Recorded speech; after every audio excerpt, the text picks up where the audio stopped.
Now, YouTube probably won't let me put the Lionel Richie clip up. I don't really know what the rules are here because I just stay away from this place at all costs usually, but this is what it is. We are here, and I know I probably won't last long on YouTube, but think of this as a meeting place for us. And I know I don't have a huge audience here, but the song Hello by Lionel Richie came to me because I feel like it's been a few weeks since I've talked to you and you've seen me and you've commented on my videos, and I miss you guys, and hopefully you've missed me too. I knew that there was going to be disappointment in me leaving Iconic. I obviously was disappointed, and I think we've all learned why I left. Budget reasons being one thing, and also the promotional aspect of the show being another. Um, but I really wasn't expecting as much support as I received. And I hope to be back. I really do. I wish nothing but the best for everybody there. I have my own vision of what Iconic could be, but that's my vision, and I certainly am not the one running the show there. So I have to create my own vision here, and yeah, think of this as just a temporary meeting place. From the beginning, I just wanted to create a community of like-minded people and just be myself. And I'm going to continue to do that wherever I go. Whether I have 1 follower or 1 million followers, it doesn't matter. I'm going to just keep doing my thing.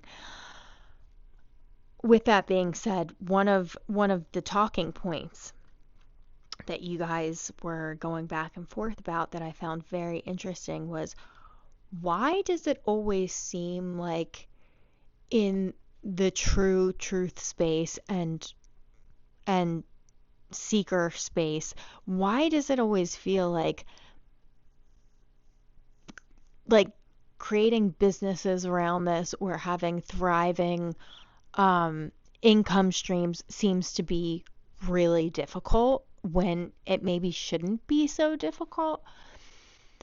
And I'm not saying that is or isn't the case with Iconic, or is or isn't the case with me personally, but that does seem like a big picture theme, is like, okay, the system has no problem,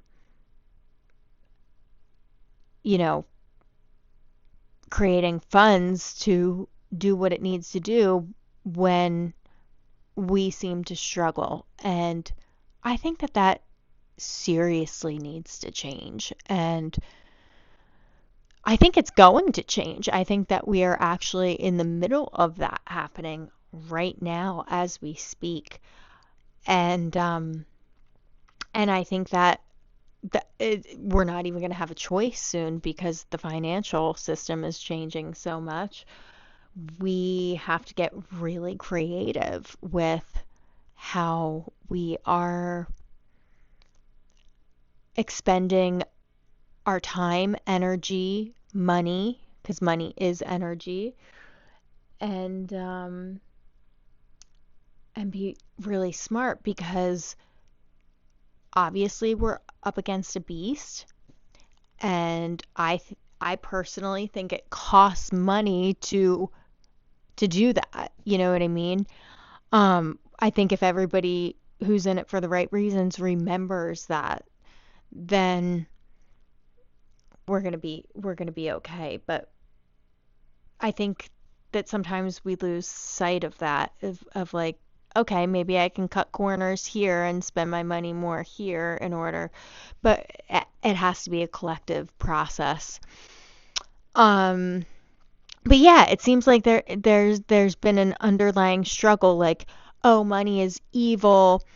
Um, money is the root of all evil, and more money, more problems, and that kind of thing. And I think we've been thinking that way for too long, and even me too. Throughout my own life, I have gone through um, like waves. It seems like from the time I was even a little girl, I go through periods of extreme spiritual growth with not a lot of money, or then I go through periods of time where I'm not necessarily fully like my spirituality is not the number one focus. Maybe it's my career or getting ahead or family or whatever. And and that becomes the central focus, and like it's one extreme or the other, and I'm finding this balance, and I feel like other people are finding that balance right now too. And that's where we need to be in order to come up with these alternative solutions. So there's nothing wrong with money. Like money has been misused for negative for so long, and so I feel like there's a stigma around it, and that needs to stop.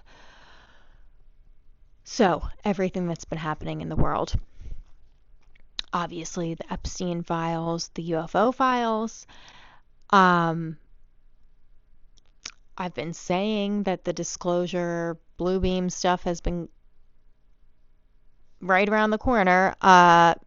I didn't realize that it was literally right around the corner. I knew it was around the corner, but I didn't know how soon. And here we are. Here we are. So we are reaching the end game. And, you know, some people could be scared, but I'm actually kind of excited. I don't know why. I'm a little bit excited about all of this. I think that just like everything else on this planet, we are living in duality, and I think that immense positive change is right around the corner and immense negative change is right around the corner. I think it's going to be both, but how we use that energy is going to determine how it all turns out. And that kind of ties into my research recently, and I'm not going to do an episode on this, but I'll let you know what I've been studying over the past few weeks. And I've been studying the root races, and I have come to the conclusion that all of these cataclysms that have happened over the course of thousands of years, or cyclical events that have happened, my belief is that they are not karmic, that they are not natural, that they are, we're told that they've been karmic or natural in order to be afraid, when I think what has happened has been these cycles, because time is an illusion from the astral. They know that consciousness reaches a certain point, and then something has to happen to reset that consciousness. And I think that they do that technologically. Like it's like an end of a cycle, and maybe they have to wipe a race out, or they have to transform a race into something else. And it all has to do with consciousness. I don't think that I really don't think that there's that much to fear. I think that we're exactly where we need to be in this moment in time. But I do think that technology plays a part in all of that. I think that it's more technological than it is karmic or natural. And you could ask yourself, okay, well, if the planets have an effect on on this planet, and our bodies, would that make it natural or unnatural? And maybe it's all unnatural, like the way that our chakra system is ruled by the planets and the way that the planets affect this planet. That in itself could be natural. So are any of these natural events natural to begin with? Like that's the question I feel like more people should be asking. And so that's what I've been asking myself, and I'm um getting to these deeper points and trying to tie everything together. And I know a lot of you have been asking about the Tartaria stuff, and I'm trying to touch on all of that too, and tie it all together, our real history. Because if we know our real history, then we'll be able to navigate the future better. But as for this Epstein UFO stuff, I think that, so many people have been saying, oh, the UFO disclosures is a distraction from the Epstein stuff. And I kind of initially was like, I think the Epstein stuff is a distraction from the bigger picture. For as much as it's good that a lot of this is being exposed, they're exposing it on purpose. It's because they want the system to fall too, to build a new system, because we are in a cyclical reset. And that's what I think the vast majority of the public doesn't realize. Like, they almost want this stuff to come out because they want you to lose trust in the system, so the system collapses. That's what I don't think people realize. So yeah, I mean, I think that the Epstein files, even remove the redacted stuff. I think that so many of those emails are not even real to begin with, even if they're talking about real things, or even if those conversations did happen at some point. Like, those emails do not sound natural at all. Okay, I am an ex-actress. We learned what is a good script and what isn't. And a good script is one that when you read it, it feels like something you would say in real life. Do those emails sound like that to you? No, they don't.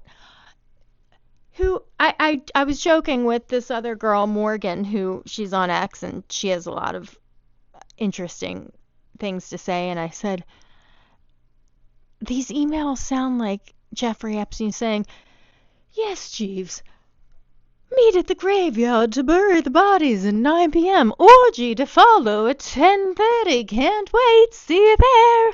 Like, who talks like this? And then with the spaces and the commas and weird play, I don't like, none of it seems real to me.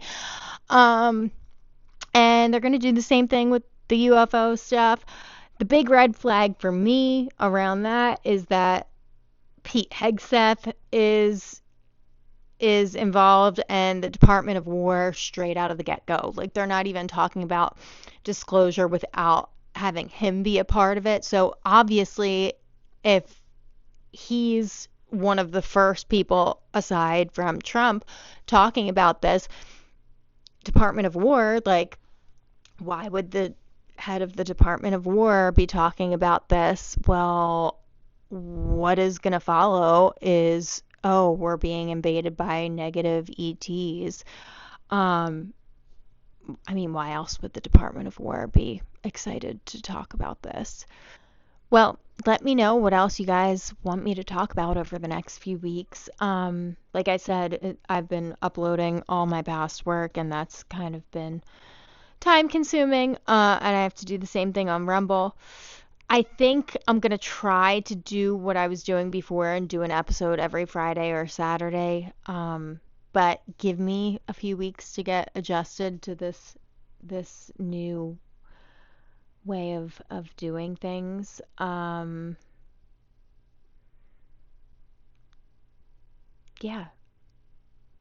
Thanks for being here. I don't know. We'll see where this all goes, but we are in crazy times, and year of the horse, year of the fire horse. It's definitely, I definitely feel like the tipping point, and when you hear like the screech in a anything that just like a roller coaster, it's like, and we're right at the tipping point. So we are ready to go off to the races. Um, and even for me, I really don't like promoting myself. I don't like I don't know, self-promotion just has never been my thing. It seems kind of narcissistic, but at the same time, I feel like I kind of have to do this to get off to the races, to where we need to go. So yeah, again, this is a temporary meeting place, and I included my new email in the description. If you do want to donate to my work, great, but don't expect that, especially right now because I'm sort of in this transition period. So definitely don't expect that at the moment. But once I'm back on the horse completely and literally, if you could share my work as much as possible, I would greatly appreciate it because I do feel like I'm starting from scratch again, to be honest. And in some ways, I'm like, wow, if I did what I did over the past year on my own, then I probably would be further. But at the same time, I feel like the route that I took was good because I think that it's building reputation, and that's what, you know, that's what matters to me, is just virtue, being virtuous. So I would love to get back on the horse too with sketches and just making things more fun. We need more fun. But this is all going to be even more time consuming than it was before. And yeah, I'm getting all my marketing stuff together and rebranding the show and so many things that I'm really not that great at. So bear with me, but I'm here, and thanks for following me over here, and can't wait to see you soon. See ya.